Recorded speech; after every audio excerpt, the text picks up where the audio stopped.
여러분, 감기 걸리면 제일 먼저 뭐 하시나요? 병원부터 가지요. 그런데 놀랍게도 해외에서는 감기 걸려도 병원을 잘 안 간다는 사실 알고 계셨나요?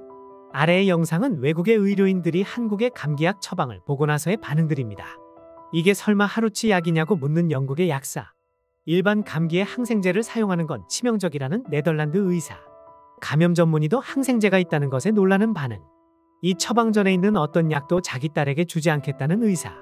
이렇듯 외국의 의사와 약사들은 한국에 처방된 약들을 보고 매우 놀라했습니다. 한국에서는 감기만 걸려도 병원부터 가고 한가득 약을 받아옵니다. 하지만 감기는 대부분 자연 치유가 가능한 바이러스성 질환이라서 약 없이도 나을 수 있습니다. 그런데 왜 한국에서는 약을 이렇게 많이 먹나요? 이번 영상에서 제대로 알려드릴게요. 감기 치료에 대한 한국과 해외의 차이를 비교하고 감기에 좋은 음식까지 소개해드릴게요.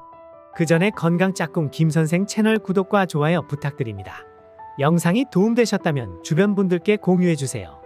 영상을 끝까지 보시면 감기에 걸렸을 때 알아두면 좋은 상식과 감기의 효과가 좋은 음식들에 대해 아시게 될 겁니다. 우선 한국의 감기 치료와 약 처방이 왜 문제인지 말씀드릴게요.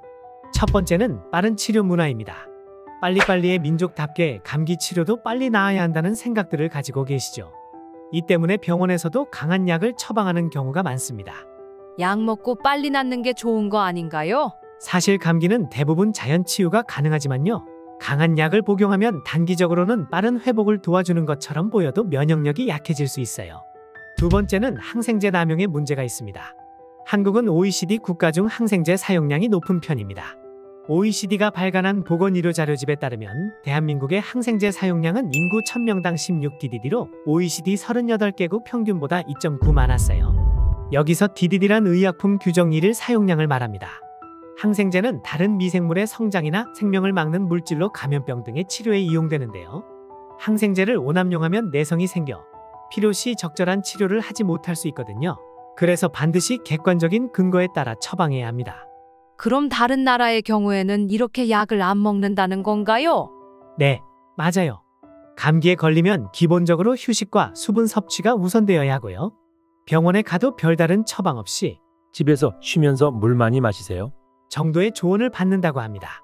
항생제 처방의 경우에는 세균 감염이 확인된 경우에만 처방되는데요. 감기는 주로 바이러스에 의해 발생하므로 일반적인 감기에는 항생제가 효과적이지 않기 때문이죠. 그렇지만 무턱대고 참는 것은 금물입니다. 기침, 발열 증세가 심해지고 오래 간다면 반드시 병원에 가셔야 합니다. 경미한 감기 증상에서의 과도한 약 복용을 지양해야 하고요. 하지만 독감이나 다른 감염병일 수도 있기 때문입니다. 그렇다면 감기에 걸렸을 때 빠르게 회복할 수 있는 방법은 없을까요? 가장 좋은 방법은 충분한 휴식과 수분을 섭취하시는 겁니다. 무리하지 않고 집에서 푹 쉬시면서 물을 많이 드시는 거죠. 휴식을 취하면서 같이 먹으면 좋은 음식들도 추천드릴게요. 첫 번째는 생강차입니다. 생강에 풍부하게 들어있는 진저롤과 쇼가올 성분은 몸속 차가운 기운을 밖으로 내보내서요. 혈액순환을 촉진하고 몸을 따뜻하게 하는 데 도움을 줍니다. 또한 이 성분들은 강력한 항염증, 항산화 작용을 하여 감기나 기관지염의 원인이 되는 병원성 세균 등 각종 균에 대한 살균 효과가 뛰어납니다. 덕분에 염증을 가라앉혀 비염, 기관지염 등의 증상 완화에 도움이 됩니다. 생강을 얇게 썰어 뜨거운 물에 우려내거나 생강청을 만들어 따뜻한 차로 마시면 됩니다. 두 번째는 유자차입니다. 유자에 비타민C가 풍부하여 감기 예방에 도움이 됩니다. 또한 구연산과 리모넨 성분이 목의 염증을 가라앉히고 기침을 완화하는 데 효과적입니다.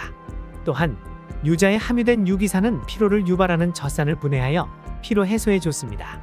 유자청을 만들어 뜨거운 물에 풀어서 따뜻한 차로 마시면 됩니다. 세 번째는 꿀마늘입니다. 이 조합은 맛이나 영양적으로도 매우 좋은 조합인데요. 마늘의 놀라운 효능은 이미 잘 알려져 있죠. 그런데 마늘이 꿀을 만나면 그 효능은 훨씬 더 커집니다. 마늘과 꿀 모두 면역력을 강화시켜주는 강력한 항생 물질이죠. 향균 및 항산화 작용을 통해 면역 체계를 강화하여 감기와 같은 질병 예방에 도움을 줍니다. 또한 마늘과 꿀의 항염 특성은 신체의 염증을 줄이고 감염으로부터 보호하는 데 도움을 줍니다.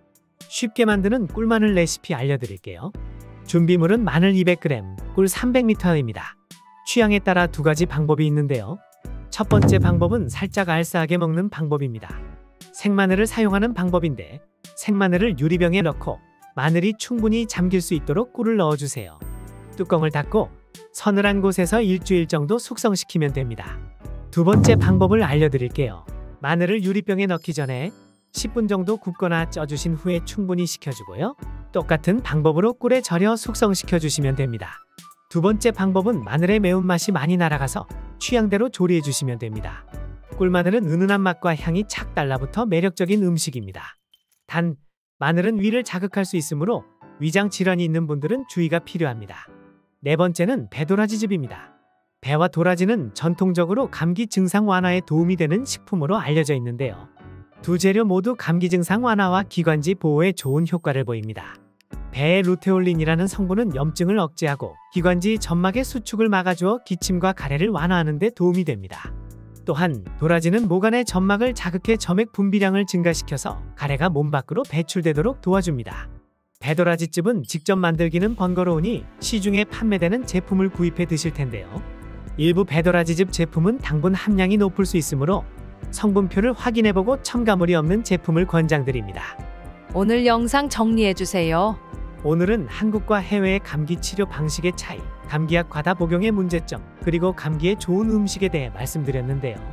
정리하자면 감기에 걸렸을 때 과다한 약 복용은 지양해야 하고요.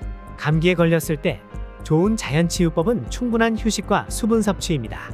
감기에 좋은 음식은 생강차, 유자차, 꿀마늘, 배도라지즙입니다. 오늘도 영상 시청해주셔서 감사합니다. 다음 영상에서 더욱 유익한 정보로 찾아뵙겠습니다. 건강짝꿍 김선생 채널 구독과 좋아요 부탁드립니다. 감사합니다.